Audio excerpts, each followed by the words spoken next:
Let me be the one to be with you, so we can spend this life together. Yung Let Me Be The One was really the song, as everyone knows, that gave me a career in music. And I've always been a believer na that was really grace. Talagang grasya ng Diyos yun. Binigay sa akin yun so that I can pursue a career in music. Ang problema no, sa Let Me Be The One, heartbreak song siya eh. No? So, parang nakilala tuloy ako na parang pang heartbroken. No? Naging ganun yung trend. Kuminsan nga, hindi naman ako heartbroken, pero parang pag naririnig ko yung kanta na yun, parang naha-heartbroken ako. Many interesting stories na may mga pinakanta ko sa kasal. Favorite song nila, Let Me Be The One. So kinakanta ko yung Let Me Be The One sa kasal.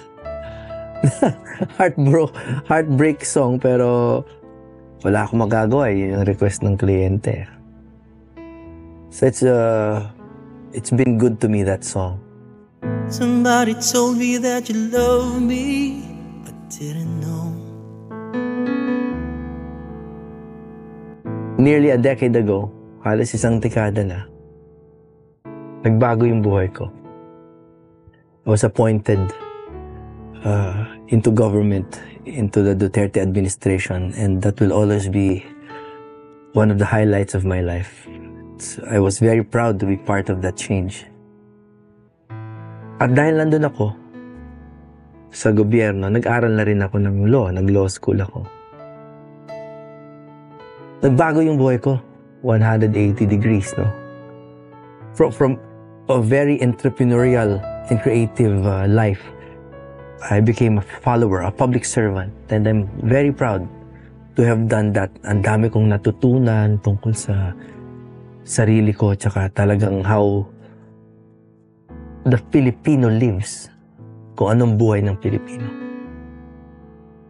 Sa pagsisilbi ko na yon, ang gantimpala yata ng Panginoon sa akin ay binigyan niya ako ng partner. Somebody told me it was time to find my wife.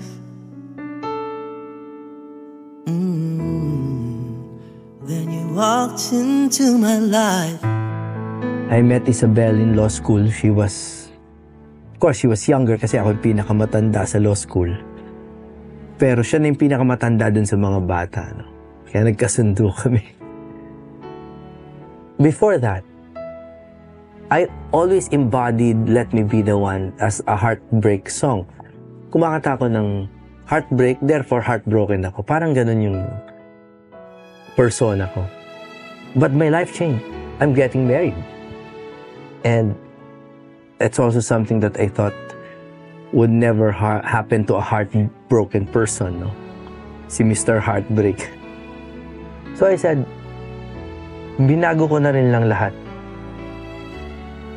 Baguhin ko na rin yung Let Me Be The One. No? So I rewrote it.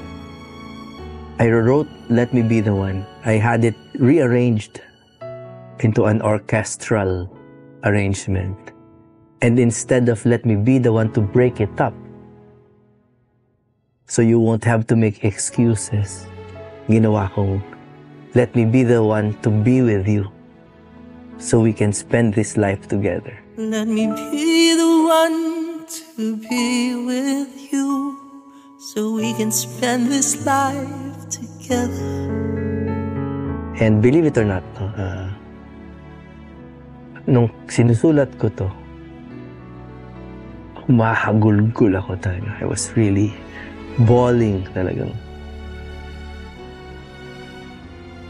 Not just at our love story, but dahil ang bait ng Diyos sa akin. A heartbreak song becomes true love song. Singer becomes a lawyer and a government servant. I think it's true that the only constant thing in life is change. As long as our Lord is living and breathing, He will always grant us the changes that we need in our life. I just need to promise from my chest that you will always have my heart. Let me be the one.